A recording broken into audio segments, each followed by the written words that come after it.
Written by Dr. Yaşam Ayavefe. Business Relations and New Business Models. Information and Communication Technologies, ICT, reveal the organization of companies and industrial sectors in new terms.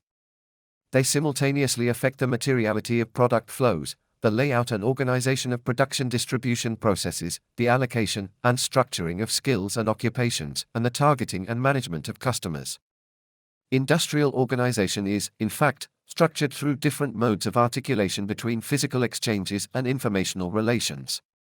That is, the production flow is between the circulation of parts and components of the product on the one hand, and expertise exchanges and supports as well as communication resources on the other. New forms of organization and market are expressed in various ways. It is concerned both with the evolution of the internal structure of firms and with the transformation of inter-firm relations in industrial sectors and value chains. The purpose of this article is to characterize these forms of organization of the sectors and their associated business models. ICT and value chains. The theorizing of the relationship between ICT and the organization of intercompany relations finds its source either in various studies, particularly in economics, or in management and organizational sciences. On the economics side, it is undoubtedly the contributions of transaction economists who have most explored the impact of ICT on inter-firm relations. Strictly speaking, there is more controversy than the work of industrial economists. Research therefore particularly highlights the role of ICT in reorganizing relations between industrial partners. Other authors have been directly concerned with the effects of ICT. In particular, the new partnership strategies opened by ICT were underlined. It has shown how ICT development largely conforms to classical economic rules and does not necessarily represent a change in the nature of observed developments. On the other hand, organizational managers and theorists are at the root of more specific reflections that emphasize the concept of value chain.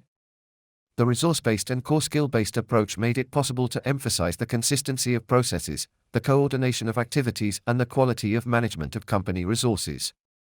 Essentially, it indicates that the subject of exchange, the production function, the list and nature of goods are relatively stable. It reveals the structure of skills by focusing on alliances, inter-firm partnerships, contract forms, and coordination relationships that assume the economic situation is final. Strategic analysis and economics of transaction costs examine the interests of forms of cooperation and contracting with respect to the organization of changes between partners. Other studies instead take into account the relationships and exchanges between actors participating in the same activity by analyzing them in terms of control and dependence on resources. If reasoning managers are more interested in terms of sectors and value chain, it is not only because of the significant transformations of the production function that affect its content and organization. In addition, it makes it possible to take into account the location of economic actors. Some recent studies in the field of strategy have explored this question by introducing the concept of supply chain or global commodity chain. Analysis based on the concept of value chains is at the direct intersection of reflections arising from analyses of the industrial economy and management sectors. They are interesting because of the obvious contradictions they involve, as they predict strong cooperation and renewed competition between manufacturers and distributors. But the thinking of economists and managers is largely compartmentalized. The economics of organizations is characterized, paradoxically, by a relative inattention to work on management problems, especially information processing. Branches and industries. Microeconomic approaches to industry have preferred technical criteria, especially based on product homogeneity criteria, to delimit sectors. Firms that produce the good have an industry through their on-the-job production processes and links between firms. The branch concept allows it to take into account a competitive process related to the substitutability of goods. Its industrial system is defined as a unique, tangible, and stable network of interactive and identifiable components. He uses the term industry to characterize an intermediate form of organization that promotes up and down relationships between the market and firms.